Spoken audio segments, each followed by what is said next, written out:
In this video, we will be focusing on ethical issues surrounding the JoeFresh factory collapse in Bangladesh, 2013.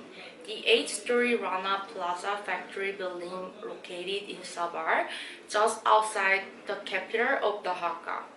This incident stands among history's worst industrial disasters, officially claiming the lives of 1,200 men, women, and children, where over 2,438 people were injured.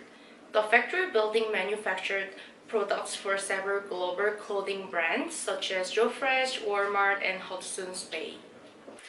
The demand of affordable fashion in the last 2 decades has created a race to the bottom where only the cheapest prices win.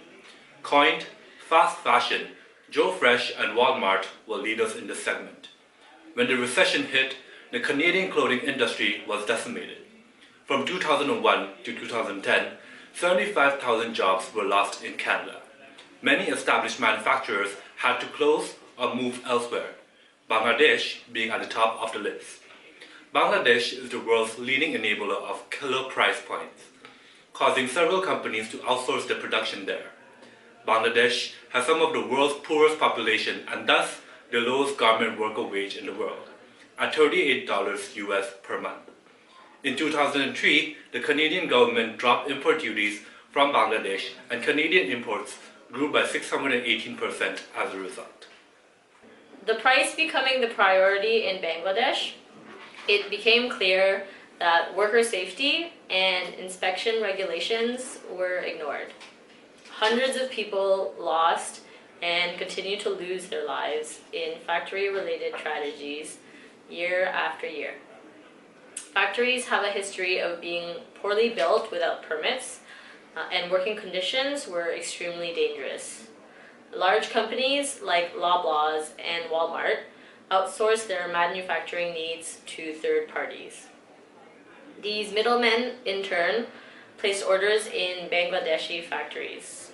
This outsourcing of ethical responsibility to third parties caused retail companies to distance themselves from all frontline production operations.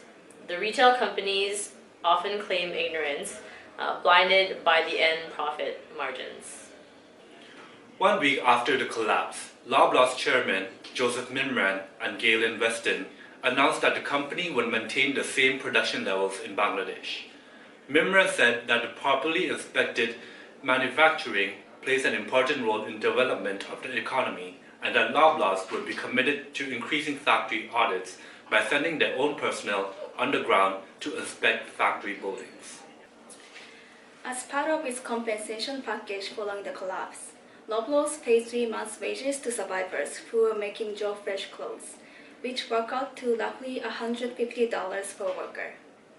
It also donated $3 million to a compensation trust fund to help injured workers and the families of deceased workers, and contributed $1 million to 2 organizations: Save the